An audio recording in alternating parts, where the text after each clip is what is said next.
When I first met our next 3-minute brain burst, he used to arrive at my meetings or our meetings with his pad, and we'd talk for a good couple of hours about all sorts of things, and he'd just be drawing in his pad. I used to say, "Can you look at me? I am listening, but just look at me." Now, 2 years ago, he also had the idea that wouldn't it be amazing if his dream could come true, that he could speak at TED in America. And in America, they have 3-minute slots for guest speakers, and you can apply to do this. And they have huge selections of people wanting to do it. And we're very lucky that Paul got chosen to present his little talk about drawing inspiration from TED. So I'd like to welcome you to stage, Paul, and we're very proud of you. And please join me in welcoming Paul to the stage for his talk, Drawing Inspirations from TED.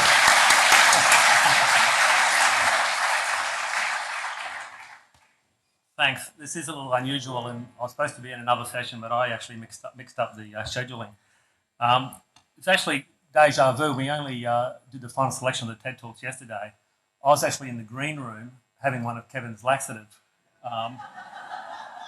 when Temple was talking. So I've actually seen that video but not heard it because I had the sound off. So as Carl said, I'd like to share with you today my story about drawing inspiration from TED. Like most males, I'm not capable of doing more than one thing at a time, except when it comes to drawing and listening. As an architect, designer and artist, I draw a lot. This is not unusual. However, for me, drawing is not just a design tool, it's a crucial part of the way that I think. If I have a pencil and paper with me, which I usually do, I do have a sketch of Kevin here somewhere on the back of my page, I will draw whatever's in front of me, as Carl explained. People can be a little bit disconcerted in meetings when they think that I'm resolving a design detail, only to discover that I've drawn their portrait or a coffee cup. However, they soon relax when they realise that I'm listening intently to every word and thinking deeply about the issue at hand. I listen and think better while drawing.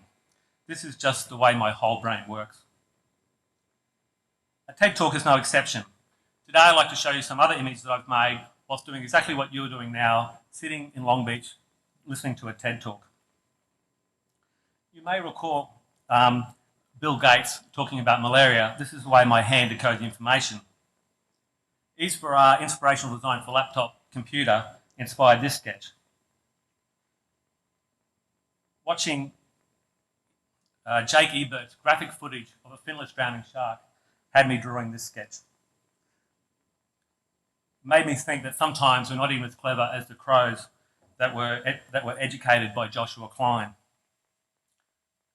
But it was Jill Bolte-Taylor's famous stroke of insight talk that had me making some neural connections of my own. At the time I made this drawing, I made a note on the bottom. TED-like young brain connects dreams to reality. Amazingly, back here in Australia 6 months later, our young son Nicholas, then only just 1, made this remarkable yet strangely familiar drawing. He made this drawing by passing a Nico pen from hand to hand, and every time it touched the paper, it made a dot and then a line. Does his brain work the same way as mine? Are our neural connections somehow connected? How we, the audience, understand these talks in a unique and different ways, how we spread and connect these ideas is, to me, the most important part. There's so much inspiration to draw upon here, both, in my case, literally and figuratively. It's a great pleasure for me to share with you the inspiration I draw from TED. Thank you.